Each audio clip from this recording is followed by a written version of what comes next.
साधु और खजूर। एक दिन की बात है, एक साधु गांव के बाहर वन में स्थित अपनी कुटिया की ओर जा रहा था।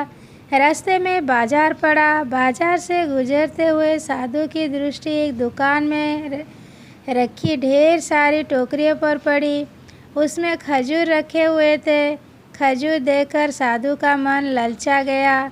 उसके मन में खजूर खाने की इच्छा जाग उठी, किंतु उस समय उसके पास पैसे नहीं थे। उसने अपनी इच्छा पर नियंत्रण रखा और कुटिया चला आया। कुटिया पहुंचने के बाद भी खजूर का विचार साधु के मन से नहीं निकल पाया। वह उसी के बारे में ही सोचता रहा। रात में वह ठीक से सो भी नहीं पाया। अगली सुबह जब वह जागा तो खजूर खाने की अपनी इच्छा की पूर्ति के लिए पैसे की व्यवस्था करने के बारे में सोचने लगा।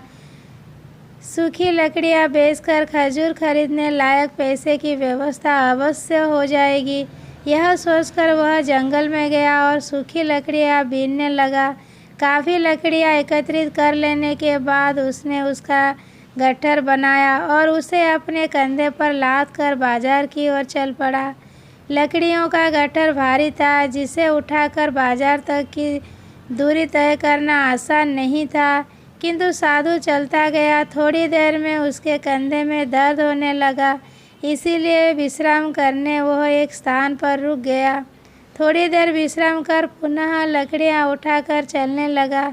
इसी तरह रुक रुक कर किसी तरह वह लकड़ियों के गट्ठर के साथ बाजार पहुंचा। बाजार में उसने सारी लकड़ियाँ बेच दी। अब उसके पास इतने पैसे इकट्ठे हो गए जिससे वह खजूर खरीद सके। वह बहुत प्रसन्न हुआ और खजूर की दुकान में पहुंचा। सारे पैसे से उसने खजूर खरीद लिए और वापस अपनी कुटिया की ओर चल पड़ा। कुटिया की ओर जाते जाते उसके मन में विचार आया कि आज मुझे खजूर खाने की इच्छा हुई, हो सकता है कल किसी और वस्तु की इच्छा हो जाए। कभी नए वस्त्रों की इच्छा जाग जाएगी तो कभी अच्छे घर की, कभी स्त्री और बच्चों की, तो कभी धन की। मैं तो साधु व्यक्ति हूँ, इस तरह से तो मैं इच्छा का दास बन जाऊँगा। यह विचार आते ही साधु ने खजूर खाने का विचार त्याग दिया। उस समय उसके पास से एक गरीब व्यक्ति गुजर रहा था। साधु ने उसे बुलाया और सारे खजूर उसे दे दिए। इस तरह उसने स्वयं को इच्छाओं का दास बनने से बचा लिया। सीख: यदि हम अपनी हर इच्छाओं के आगे हार जाएंगे तो सदा के लिए अपनी इच्छाओं के दास बन जाएंगे।